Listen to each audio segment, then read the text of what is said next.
जय हिंद, जय भारत। देश सार्थक न्यूज़ संपूर्ण खबर तीखी नज़र में आपका हार्दिक स्वागत है। आज हम जानेंगे कि महात्मा बुद्ध द्वारा बताई गई कुछ ऐसी चीज़ें जिनके द्वारा हम अपने आप को स्वस्थ बना सकते हैं। स्वास्थ्य संबंधी जानकारी बहुत ही महत्वपूर्ण है। दोस्तों, शरीर के इन 4 अंगों में यह तेल लगाइए। आपका शरीर स्वतः अपने सारे बीमारियों को नष्ट कर देगा, यानी कि वो खुद ठीक कर लेगा। तो वो 4 अंग कौन कौन से हैं और हमें कौन से तेल लगाने हैं, आज हम इसी विषय में चर्चा करने वाले हैं। इसलिए दोस्तों, वीडियो पूरा देखिएगा और इससे पहले आप वीडियो में खो जाए। हमें सपोर्ट करने के लिए वीडियो को लाइक और चैनल को सब्सक्राइब जरूर कर लें।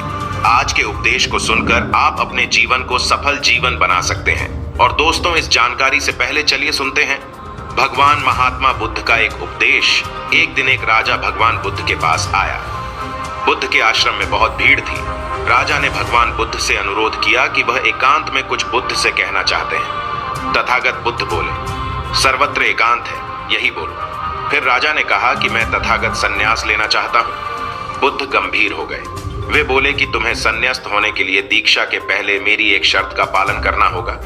राजा ने स्पष्ट किया कि जब दीक्षा लेनी ही है और संन्यास्त होना ही है तो मुझे आपका सभी शर्तें मंजूर हैं। और फिर तथागत बुद्ध ने आदेश दिया और कहा, अपने कपड़े उतारो, अपने जूते उतारो और नग्न हो जाओ। और इसी नग्न अवस्था में अपने राज के राज्य मार्गों पर स्वयं को जूते मारते हुए चक्कर लगाकर आओ। राजा असमंजस में पड़ गया। तथागत बुद्ध ये क्या कह रहे हैं? मैं एक राजा हूँ, इस तरह से मैं नग्न होऊंगा और नग्न होकर अपनी ही सड़कों पर कैसे खुद को जूते मारते हुए चक्कर लगाओ। लेकिन फिर भी राजा को संन्यास्त होना था, तो उन्होंने भगवान बुद्ध की शर्तें मान ली और वे वैसा ही करने के लिए निकल पड़ा।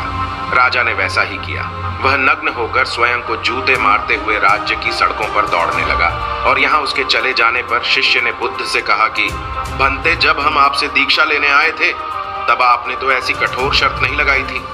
आप तो स्वयं करुणा अवतार हैं, फिर आपने राजा के साथ ऐसा कठोर व्यवहार क्यों किया? तब भगवान बुद्ध बोले, जब तुम लोग संन्यास लेने आए थे तब तुम्हारे अहंकार बहुत बड़े नहीं थे, इसीलिए तुम लोगों से घर घर भिक्षाटन करवा के ही काम बन गया। ये तो एक बड़े राजा है, इसका अहंकार भी बहुत बड़ा है, इसलिए जितना बड़ा रोग उतनी बड़ी दवाई, इसलिए महारोग की दवाई भी अधिक शक्तिशाली होती है। किसी कारणवश मैंने इनका परीक्षा भी इतना कठिन किया है। राजा जब इस दशा में अपनी ही प्रजा के सामने से गुजरेगा तो उसका अहंकार चूर चूर हो चुका होगा। राजा ने शाम तक शर्त पूरी कर ली और बुद्ध के चरणों में आकर गिर गया और फिर बोला, तथागत, अब तो मुझे आप दीक्षा देकर मुझे संन्यास्त करें। भगवान बुद्ध ने राजा के सिर पर मुकुट रखा और कहा कि अब तुम्हें संन्यास लेने की जरूरत ही नहीं है। जाओ और कर्ता भाव छोड़कर साक्षी भाव से राज करो। अब तो तुम राजस्व हो चुके हो, अब तुम राजस्व हो। देखिए दोस्तों, किस तरह से भगवान बुद्ध ने एक राजा को उपदेश दिया और राजा का जीवन धन्य हो गया। दोस्तों, ये छोटे से उपदेश से आपको क्या ज्ञान प्राप्त हुआ, कमेंट में हमें जरूर बताइएगा। चलिए अब जानते हैं स्वास्थ्य से संबंधित बहुत ही महत्वपूर्ण जानकारी।